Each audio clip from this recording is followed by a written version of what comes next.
Yeah, viewers all over the world, as you already know my name, Ogbuefi Eze-Ana, Ugochitubelu Oraifite. I'm an ancient high priest. I'm onye isi nchụaja na Ugochitubelu na temple. Anyị na-agba afọ mmiri emi dokwazi ọrụ mmụọ dị iche iche. Abụkwazi m onye isi nchụaja na ọdịnala Restoration Evangelical Mission, bụrụ onye mgbasa ozi ọdịnala Igbo. So you can call me a priest or ọdịnala evangelist. I will answer. My mission is to help people live better life. N'ụbọchị taa n'oge awa nke eziokwu, isiokwu anyị wụ benefit of sacrifices. Benefit of making sacrifices. Gịnị ka nna achọ ka nkọwala gị? Ịchụ aja amaka. Ịchụ aja na-ebupụ uke. Ịchụ aja na-ebupụ ogbochi. Yes. Onye na-achụ aja ihe a na-efunarị ya. Eji aja ịchụ aja akwụ ụgwọ mmehie. Eji ịchụ aja eme appeasement. Anyị ga-akọwalụ gị ihe niile uru ị ga-enweta ma ị bụrụ onye na-achụ aja. Yes.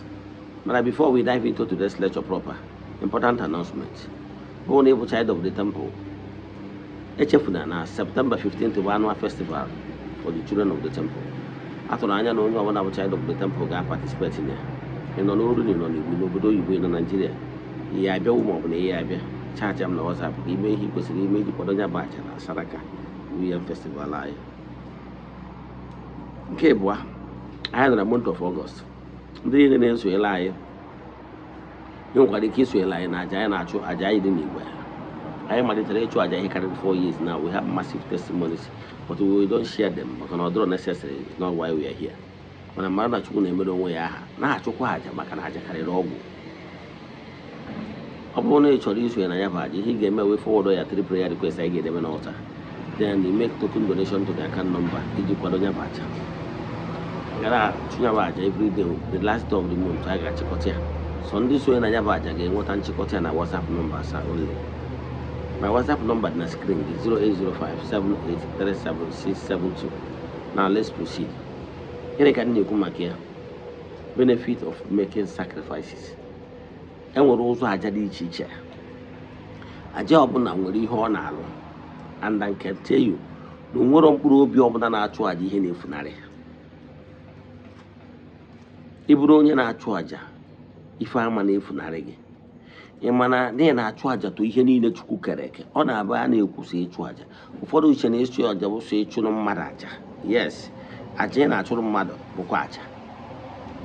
Mana enwere aja ị ga na-achụrụ ụmụ ihe Chukwu kere eke. O nwere ike ọ bụrụ ị mana Igbo spirituality. Why I can tell you Igbo spirituality nwere ngabasị bụ na offering that sacrifices. Igbo spirituality is all about nature. We worship Chukwu okike using nature, showing love to entire creatures.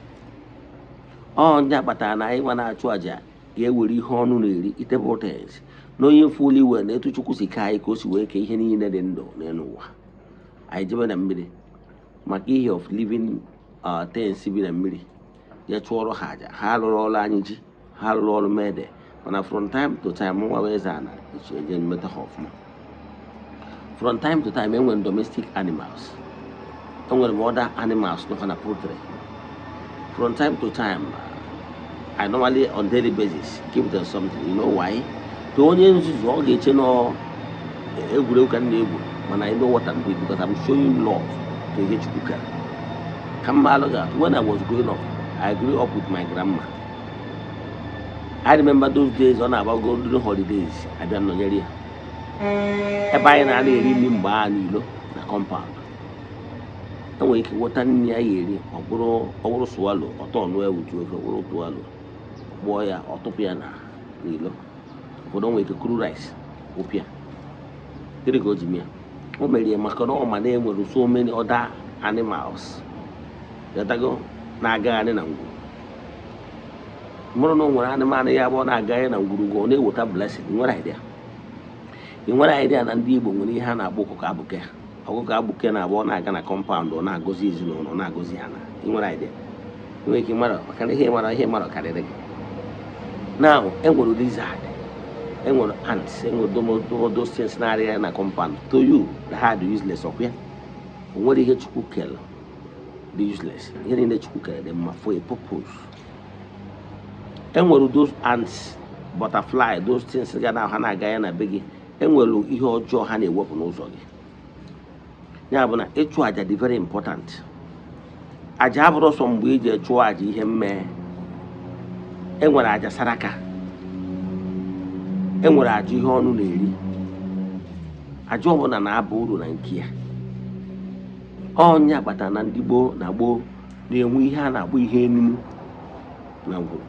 Ihe enunu uru ọ na-aba bụ na o nwere mgbe spirit of death ga-abịa. Ọfụ ihe nwere ndụ ọ ga-ewere in exchange of your own life. Mana ọ bụrụ na ị nwere ihe enunu, spirit of death kem nọkem, o nwere ihe dị ndụ ọ ga-ewere ọchọba ndụ mmadụ. So o nwere ike isi m na ị nwere ihe ebe ibi na ihe enwe ike ịkpawa ihe enunu. Ọnya kpatara eji asị gị from time to time gbaa afa ka ị marụ na o nwere mmụọ na-atụghị anya n'aka, ka ị marụ na o nwere mmụọ na-acha appeasement n'ebe ị nọ. Ị chụọrọ ya aja, lụtịa, ịchụọ aja n'afọ ya maka na onye na-enye anyị ka ị na-enye. Ịchụọrọ ya aja, ụmụ mmụọ alụ ọgụ ma niile recognize nke ha na-emere gị. Ndị Igbo na-atụ ilu si na onye kene sọni ekene ya. Ịghọtara ya? So ị ga na-achụ aja. Ịchụ aja ifuru dị n'aja. Aja na-emeghe ọnụ ụzọ mechiri emechi. Ịchụ aja na-eweta ihu ọma. Almsgiving, ịgbasapụ aka. Ịfụrụ ka esikwala anya akụkọ maka Abraham etu o si wee fụ ndị ọbịa na-abịa n'obodo ha wee kpọọ ha wee nye ha mmiri, welcoming them, nye ha ihe o nwere wọta, wee gozie ezinụlọ ya. I can tell you na enwere ọtụtụ ndị mmadụ na-agabiga ihe dị iche iche n'ebe dị iche iche. O nwere onye aja ị ga-abụ ịchụọ in return ọmụtara nnukwu ihe tụrụ anya. So gịnị bụ aja? Aja bụ when you perform selfless services to onye ka mma, ọkwa aja. Aja ọbụla nwere nke ọ na-alụ iche. Aja ihe mmee na-eme maka na ihe dị ndụ ka ị na-enye in exchange of your own life na ihe ọma niile nke ndụ. O nwere ihe a na-akpọ symbolic redemption. Onye na-achụ aja ihe mmee adịghị anwụ ọnwụ ike. Take it from me. Ị bụrụ onye na-achụ aja ihe dị ndụ, from time to time i were ihe nwere ndụ wee chụọ aja ihe nwere mmee. Mmụọ ọbụla na-achọ ndụ gị, na-achọ ihe mmee, na-achọ ọbara gị, inyego ihe dị ndụ. Onye mark my word, onye ọbụla na-achụ aja ihe mmee adịghị anwụ ike. Ife ike adịghị eme ya. Ọ bụgoro uru na ihe accident mere, ndị ọzọ nwere ike ịnwụ, ndị ọzọ nwere ike dị disfigured, mana ihe ga-emegoro gị nwa n'ọnwa obere ihe just ya na-akpọ symbolic redemption. Nwere ike ọ bụrụ na just ka ọkụkọ gị na-arụ. Edotara m arụ one gara aga nsi Lagos wee na-eche Abuja. Apụta n'ụzọ Ọkada, before Ọkada junction anyị si Lagos agbadata, pụta ya wee nwee head-on collision with another upcoming vehicle coming to Lagos. Ndị mmadụ nwụrụ na ya moto. Driver dị squeeze, that's door ya squeeze. Ọtụtụ ndị mmadụ nwụrụ na ya moto. Mana anọ na ya moto, ọka akọrọ m n'ala. Yes, eso m na ndị si na windo pụta na-ebupụta ndị mmadụ. So olete mmede m bụ na moto tụrụ elu because enwere m height. Dịka asị na amara m ihe m agba ya nwere ike ọ bụrụ na ọ dị isi ife a na-adị ka AC event or something like that. Something took me n'isi ebe just obere. Amarodụ m na nwere obere ọbara, just small blood. Na mgbe ebutechazi ndị mmadụ n'ụlọ ọgwụ a na tritizi ndị ọzọ ka sọmbọ na Eze-Ana si na nwere obere ọbara dị m n'isi. Ndị nọọsụ na-ebe asị na nwere ọ bụrụ ihe a ga-akpụchaba isi. Much. I didn't even treat it. Now, ihe na-achịkọwala gị bụ na onye na-achụ aja ihe mmee adịghị anwụ ọnwụ ike, ọ dị anwụ ọnwụ ihe mberede, maka na ewerugo ihe anwa dị ndụ wee kwụ ụgwọ abụna ụgwọ ọbụla a ga-agba gị mana mmadụ mana mmụọ. From time to time gbagoro afa, but from time to time gbagoro ya spiritualist ya watchgoro ya back. ya spiritualist watch ya ba ka ọ malụ na ihe ị na-ediri ọ ga-aja ihe mmee ma ọ bụ aja saraka ma ọ bụ aja ihe ọnụ na-eri ma ọ bụ ihe obodo n'idi and so on and so forth. Sometimes ije na-eme ike aka wute ata amaghị nke a na-anaghị at that particular time. Nwanne chụwakwa aja nwụrụ mkpụrụ obi ọbụla na-achụ aja ihe na-efunarị.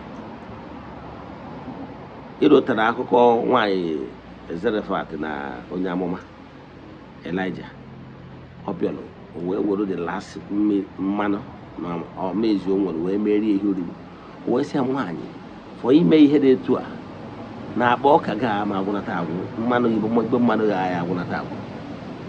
O nwere aja ọbụla ị chụrụ out of love, out of ka ime ihe kwesịrị ime ka ngwa ihe na-eme na aja nkọrọ na-abụ achụcha aja eji ewuchu ya eji akwụkọchụ ya ebucha anya bụ anụ.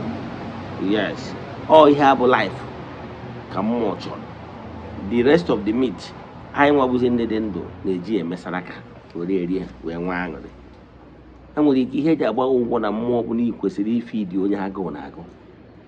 Do you know how many people na-abịa na temple every day ka ha bịa rie ihe free maka na agụụ dị n'obodo? So enwere ike ihe eji agba ụgwọ ka to feed the poor, mana by ịbịa lụọ ọrụ achụ aja mee saraka you have feeded the poor indirectly without knowing. Ka m kwụsị ebe a mana chụwakwa aja maka na aja karịrị ọgwụ. O nwere saraka ọbụla na ụdị fọm ọbụla eji mee ma ọ sacrifice isi ọbụla emelụ ọ bụ sacrifice of mentoring somebody and rest of them. Sacrifice bụ sacrifice and they nwere uru dị ya. Ọ bụrụ na nne emụba ha ịma na chi ga-eji chi ga-abụghị ya. Mana ka m kwụsị ebe a. Ọnwa ajụjụ inwe na nkụzi a nọmba m dị na screen 08057837672. Let us pray. Ekwere m na Chineke. Ekwere m na ọ dị ihe siri m ike nke Chineke na-apụghị. Ezi m ụzọ m ga-esi lụgbuo ya n'ihi na ọ mazuru ihe niile. Obi m siri ike na Chineke emeworo m ya gazie. May the blessings of Chukwu pụrụ ime ihe be with you all. May you be protected, may you be blessed now and forevermore. Ya gazie, udo dịrị ọnụ.